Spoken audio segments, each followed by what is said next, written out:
Mga idol, kasabay nga po ng mga pagkatalo ng Golden State Warriors sa kanilang mga nakalipas na laro ay sinabi nga po mismo ni Stephen Curry na kailangang magkaroon ng pagbabago sa kanilang kupunan. Yan naman ang ating unang aalamin na sasabayan ko na rin yan ng sinasabing problema ng mga teams kay Zach LaVine at ang balitang ganito nga daw po kakatakutan ang Los Angeles Lakers sa NBA kapag kumpleto na ang kanilang lineup. Kaya mga idol, tara!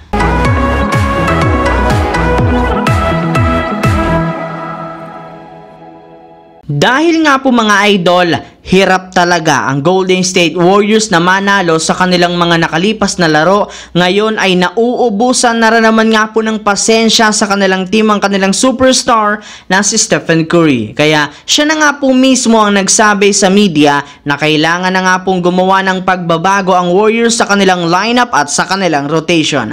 Alam naman nga po niya na bagamat man nagbabago sila ng mga players kada taon, paulit-ulit lamang nga pong ginagamit nilang taktika kada taon. Kaya nakakasigurado nga po siya na nababasa na ng kanilang mga kalaban ang kanilang mga ginagawang galaw at play sa loob ng court. Yes mga idol, mahirap rin naman sa Warriors na mag-expect ng bagong resulta kahit man wala silang binabago sa kanilang mga ginagamit na play. At isa nga po sa mga taktikang dapat na baguhin ng Warriors ay ang kanilang signature na small ball rotation, gayong napapansin nga po niya na hindi na ito gumagana sa kanilang mga nakalipas na laban, kaya kailangan na nga po nilang sumubok ng bagong estilo upang sa ganoon makakuha ng panalo. Samantala, pumunta naman tayo sa ating sunod na pag-uusapan sa sinasabing magiging problema ng mga teams kay Zach LaVine. Base nga po mga idol sa pinakahuling inilabas na balita ngayong araw ng sikat na insider na si Jake Fisher ng Yahoo Sports,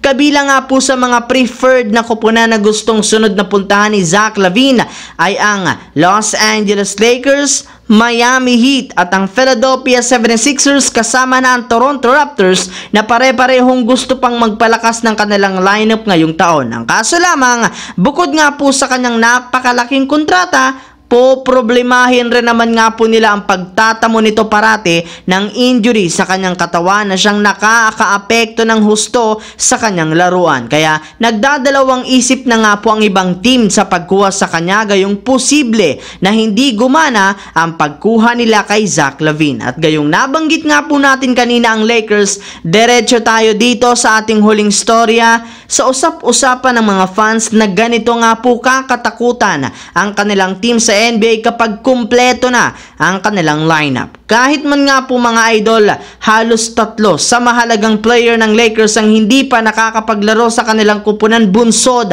ng injury, nagawa para naman nga po ng kanilang team na maipanalo ang kanilang unang tatlong laro sa in-season tournament. Bukod nga po dyan, nakaupo na rin naman sila ngayon sa ikapitong pwesto sa Western Conference na may hawak na record 7 wins, 6 losses. At ayon nga po sa isang analyst, kung sakasakali man nga po na maging healthy na lahat ng kanilang mga players at makumpleto na ang kanilang lineup, sigurado nga po nakakatakutan pang lalo ang kanilang team, lalo pat solido na rin naman nga po ang kanilang nabuong chemistry. Isa pa, kumpleto surikados na rin naman nga po ngayon ang kanilang lineup, gayong lahat nga po ng kanilang mga malalaro ay may tuturing na two-way player na merong dissenting shooting at merong pang depensa. Yes mga idol, hindi rin naman nga isang normal na lineup ang hawak ngayon ni Coach Darvin Ham, lalo pat kayang-kaya nga po nitong magdomina sa opensa maging sa depensa sa kanilang mga susunod na laro basta't makumpleto lamang ang kanilang mga players.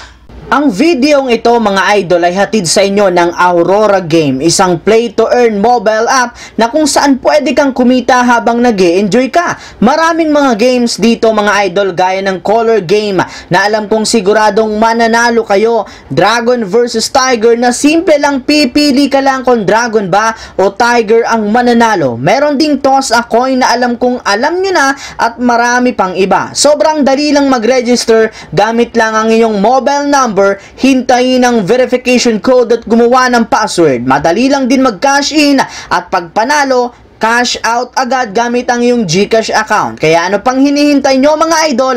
Mag-download na at manalo. Nasa comment section ang link para makapagsimula na kayo. So yun lamang mga idol ang ating bagong video ngayon na ating pinag-usapan dito. Once again, this is your J-Zone TV. Huwag kalimutang mag-like at syempre mag-subscribe na rin.